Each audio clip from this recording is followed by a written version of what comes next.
Before 9/11, U.S. opposition to the Pakistani nuclear bomb included sanctions and public declarations. Why has the U.S. accepted the Pakistani bomb now? According to our guest, the Bush administration has divided the world between countries that are with us and thus allowed nuclear weapons, and countries who are against us and are not allowed to even enrich uranium for power and certainly not for weapons. International law doesn't seem to count much.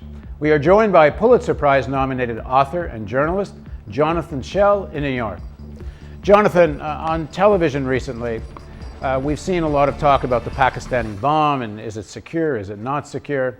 But there's very little discussion about how Pakistan got the bomb and why America seems to be accepting the fact that it has one now. What do you make of all this?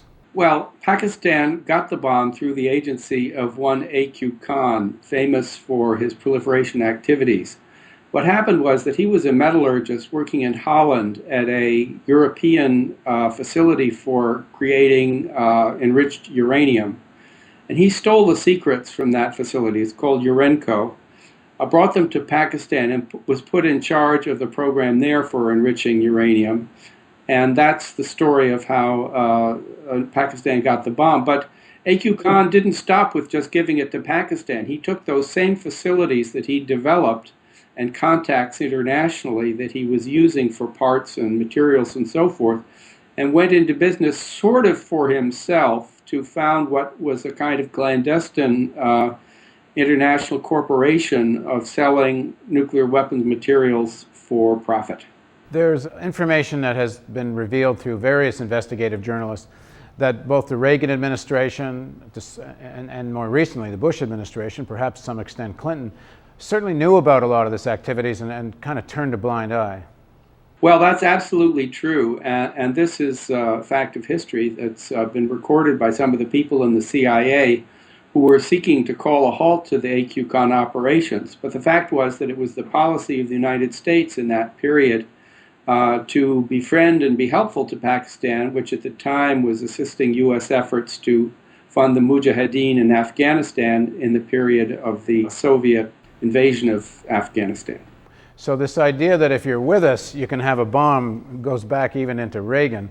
But during the time of the Bush administration, when Bush came into office, there were in fact sanctions in place against Pakistan, and certainly the public posturing was against the Pakistani bomb.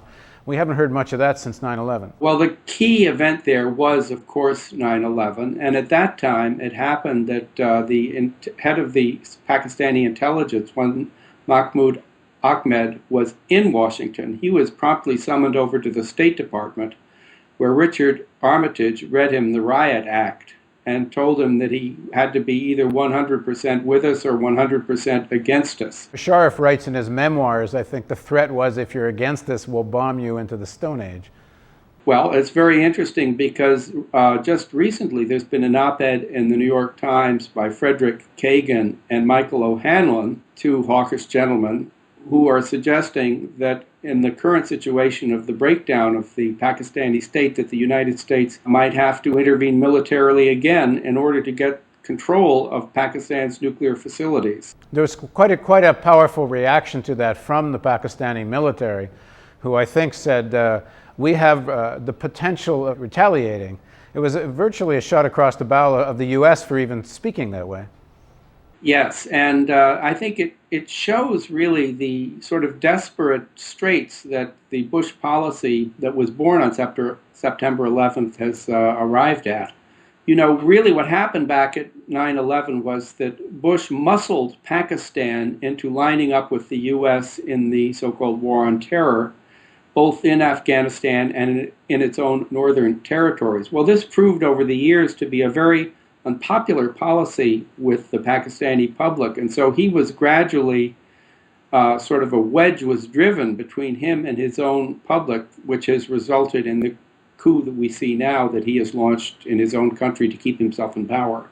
The recent discussion in the media about the threat of the Pakistan bomb and gives this whole issue of Pakistan more weight, I guess, to American public opinion. But the Pakistani military itself seems quite in control of the bomb. In fact, the Pakistani military seems quite in control of most things in Pakistan. How real is this threat of an out-of-control Pakistani bomb? I think that the threat is not exactly that some terrorists will come with wire cutters and break into a facility, although those things conceivably could happen. It's hard to say. But the danger that is rather more real is that the Pakistani state will sort of disintegrate. It's very much of a balkanized state already. If you think of the A.Q. Khan operation, he, after all, was able, with a certain degree of independence, it's hard to tell how great it was, to peddle the key secrets of the Pakistani state all over the world, to Libya, Iran, North Korea, Iraq, to go into business for himself, establishing really what was kind of like a little nuclear city-state within Pakistan. And then, if you recall, the activities of the ISI in supporting the Taliban in Afghanistan before 9/11, you can see that there are several powers that act with quite a bit of independence within that state. And so there's a distinct danger that if central control is lost, that people that don't have a very friendly attitude towards the United States will get in control of those weapons. It's a possible thing. Well, the logic clearly in the American administration, I'd say in Congress too, because you don't hear any opposition or questions raised about the Pakistani bombing, even in a Democrat-controlled Congress. The assumption seems to be, what choice is there? We need Pakistan to fight the extremists. How can you make an issue out of their bomb? This is the policy, precisely the policy that's hit the rocks, because we need Pakistan so that Pakistan will stay in control of its own bomb. But if the Pakistan we have chosen, that is the Pakistan of Musharraf, whom Bush has recently complimented, said he didn't cross the line in any of his activities of cracking down, if that Pakistan breaks up in our hands, then we're left in the situation that we're in right now. So it really marks the failure of the policy that was born on September 11th.